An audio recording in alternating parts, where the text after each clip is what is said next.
It's late, so I promise to be a lot shorter than what you just watched. I won't take it personally if you've never heard of me. I'm the new senator from the great state of Michigan, where I grew up. I've been in public service my entire life because I happened to be in New York City on 9/11 when the Twin Towers came down. Before the smoke cleared, I knew I wanted to make a life in national security. I was recruited by the CIA and did 3 tours in Iraq alongside the military. In between, I worked at the White House under President Bush and President Obama, 2 very different leaders who both believed that America is exceptional. You can find that same sense of patriotism here in Wyandotte, Michigan, where I'm speaking from tonight. It's a working class town just south of Detroit. President Trump and I both won here in November.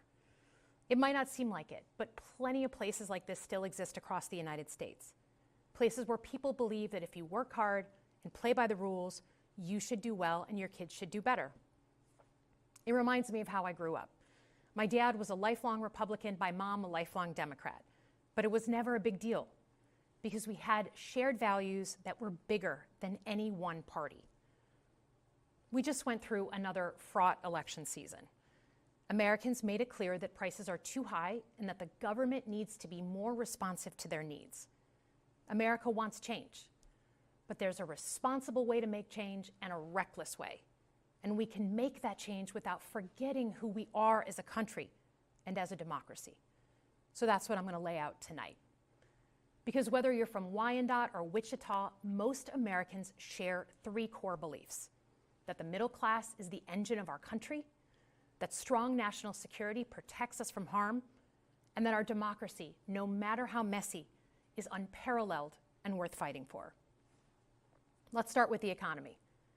Michigan literally invented the middle class, the revolutionary idea that you could work at an auto plant and afford the car you were building. That's the American dream.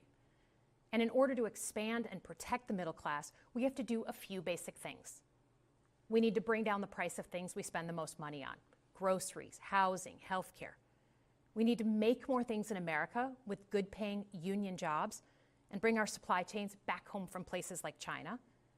We need to give American businesses the certainty they need to invest and create the jobs of the future. And we need a tax system that's fair for people who don't happen to make $1 billion. Look, the president talked a big game on the economy, but it's always important to read the fine print. So, do his plans actually help Americans get ahead? Not even close. President Trump is trying to deliver an unprecedented giveaway to his billionaire friends. He's on the hunt to find trillions of dollars to pass along to the wealthiest in America.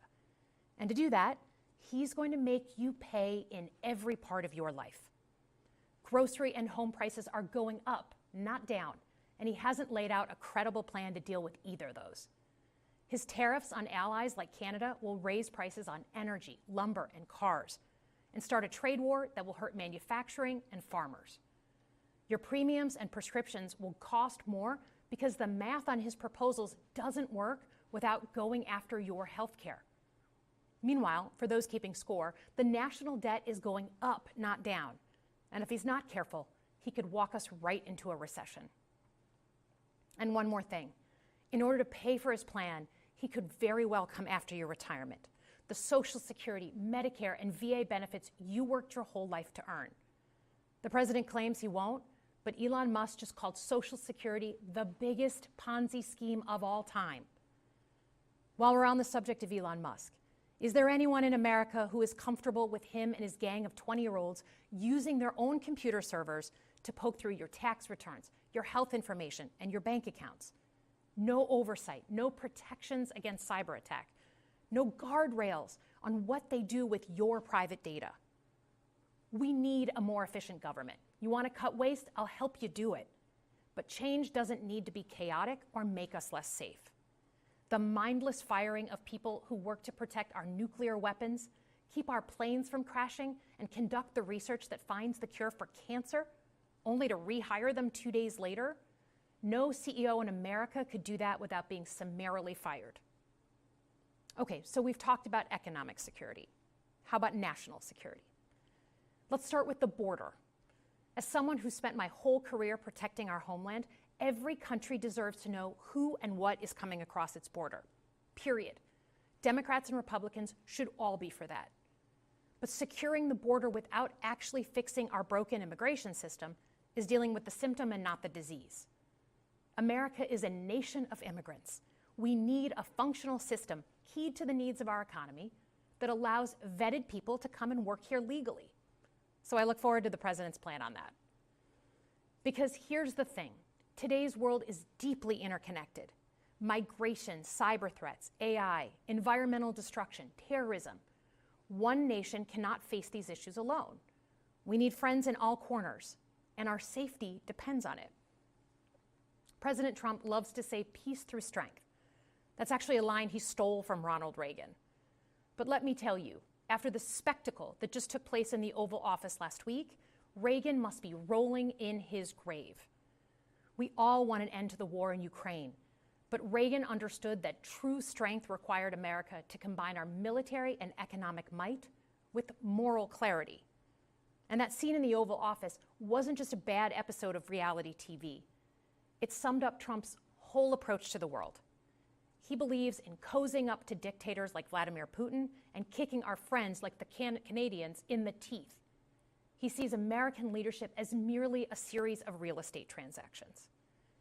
As a Cold War kid, I'm thankful it was Reagan and not Trump in office in the 1980s. Trump would have lost us the Cold War. Donald Trump's actions suggest that in his heart, he doesn't believe we're an exceptional nation. He clearly doesn't think we should lead the world. Look, America is not perfect, but I stand with the majority of Americans who believe we are still exceptional, unparalleled. And I would rather have American leadership over Chinese or Russian leadership any day of the week. Because for generations, America has offered something better.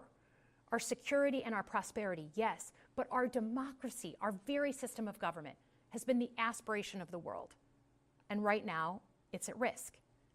It's at risk when the president decides you can pick and choose what rules you want to follow, when he ignores court orders and the Constitution itself, or when elected leaders stand by and just let it happen.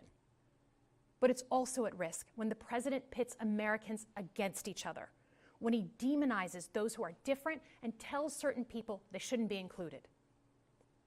Because America is not just a patch of land between two oceans. We are more than that. Generations have fought and died to secure the fundamental rights that define us. Those rights and the fight for them make us who we are. We're a nation of strivers, risk takers, innovators, and we are never satisfied. That is America's superpower. And look, I've lived and worked in many countries. I've seen democracies flicker out. I've seen what life is like when a government is rigged.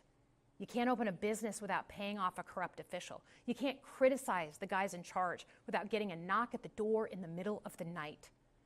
So as much as we need to make our government more responsive to our lives today, don't for one moment fool yourself that democracy isn't precious and worth saving.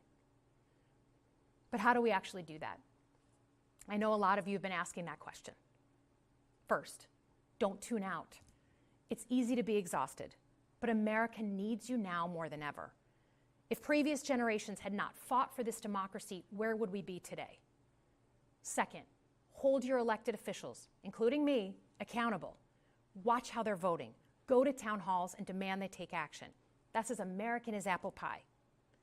Third, organize. Pick just one issue you're passionate about and engage. And doom scrolling doesn't count. Join a group that cares about your issue and act. And if you can't find one, start one. Some of the most important movements in our history have come from the bottom up. In closing, we all know that our country is going through something right now. We're not sure what the next day is going to hold, let alone the next decade. But this isn't the first time we've experienced significant and tumultuous change as a country. I'm a student of history, and we've gone through periods of political instability before. And ultimately, we've chosen to keep changing this country for the better. But every single time, we've only gotten through those moments because of two things: engaged citizens and principled leaders. Engaged citizens who do a little bit more than they're used to doing to fight for the things that they care about, and principled leaders who are ready to receive the ball and do something about it. So thank you tonight for caring about your country, Just by watching, you qualify as engaged citizens. And I promise that I and my fellow Democrats will do everything in our power to be the principled leaders that you deserve. Good night, everyone.